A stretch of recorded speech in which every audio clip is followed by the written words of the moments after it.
রণক্ষেত্র মধ্যপ্রাচ্য। একদিকে ইরানের অবিরাম ড্রোন আর ব্যালিস্টিক মিসাইলের বৃষ্টি, অন্যদিকে তা ঠেকাতে গিয়ে নিঃস্ব হওয়ার পথে সৌদি আরব ও আরব আমিরাতের মতো দেশগুলো। ফুরিয়ে আসছে বহুমূল্য ইন্টারসেপ্টর মিসাইল, অথচ সহায়তার হাত বাড়াচ্ছে না ট্রাম্প প্রশাসন। তবে কি এবার বেছে বেছে হামলার শিকার হতে হবে উপসাগরীয় রাষ্ট্রগুলোকে? আকাশে আলোর ঝলকানি আর পরক্ষণেই বিকট শব্দে বিস্ফোরণ। গত ১ মার্চ দুবাইয়ের আকাশে দেখা যাওয়া সেই দৃশ্যই এখন আরব বিশ্বের নিত্য নৈমিত্তিক বাস্তবতা। কিন্তু এই সুরক্ষার নেপথ্যে যে দেয়াল ছিল তাতে ফাটল ধরেছে। রিপোর্ট বলছে ইরানের হামলা ঠেকাতে গিয়ে কয়েক বছরের মজুত করা মিসাইল মাত্র কয়েক দিনেই শেষ করে ফেলেছে মার্কিন মিত্র দেশগুলো।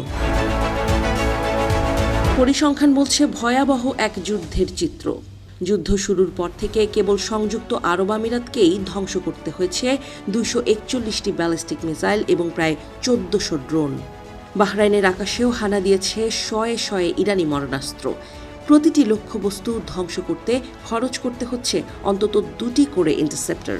কিন্তু এই খরচের লাগাম এখন খোদ আরব দেশগুলোর গলার ফাঁস হয়ে দাঁড়িয়েছে। সংকটটা শুধু ব্যবহারের নয়, সংকটটা যোগানের। নগদ নিয়ে এলো হার না মানা হার অফার। সর্বনিম্ন ১০,০০০ টাকা রেমিটেন্স নগদে পাঠালে থাকছে স্বর্ণের হার জেতার সুযোগ। যে প্যাট্রিয়ট মিসাইল দিয়ে আরব বিশ্ব নিজেকে সুরক্ষিত রাখত, সেই প্যাট্রিয়ট ৩ মিসাইল বছরে মাত্র ৬০০টি তৈরি করে যুক্তরাষ্ট্র।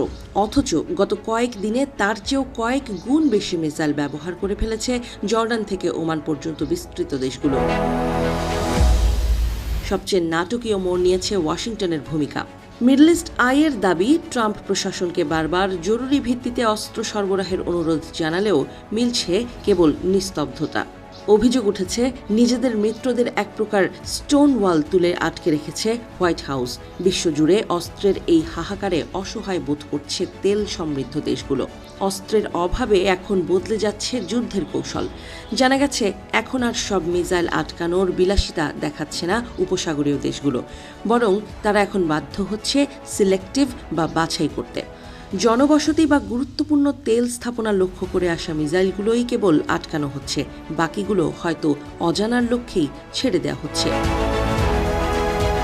এদিকে আগুনের এই লেলিহান শিখা ছুঁতে চাইছে তুরস্কের সীমান্ত। নেটোর গুরুত্বপূর্ণ রাডার ঘাঁটি লক্ষ্য করে ইরানি মিসাইলগুলো তুরস্কের আকাশসীমা ব্যবহার করছে কিনা তা নিয়ে বাড়ছে উত্তেজনা। পরিস্থিতি সামাল দিতে জার্মানি থেকে তড়িঘড়ি করে মোতায়েন করা হয়েছে নতুন প্যাট্রিয়ট ব্যাটারি। কিন্তু তাতে কি রক্ষা মিলবে? বিশ্লেষকরা বলছেন এই সংকট যুক্তরাষ্ট্রের দীর্ঘদিনের নিরাপত্তা প্রতিশ্রুতিকে প্রশ্নের মুখে ঠেলে দিয়েছে। এশিয়ায় চীনের সাথে পাল্লা দিতে গিয়ে মধ্যপ্রাচ্য থেকে নজর সরিয়ে নিচ্ছে কি ওয়াশিংটন? দক্ষিণ কোরিয়ার প্রেসিডেন্টের বক্তব্যেও মিলেছে সেই ইঙ্গিত। যুক্তরাষ্ট্র তার পূর্ব এশিয়ার প্রতিরক্ষা ব্যবস্থা সরিয়ে এখন মধ্যপ্রাচ্যের ভাঙা বেড়া মেরামতে ব্যস্ত।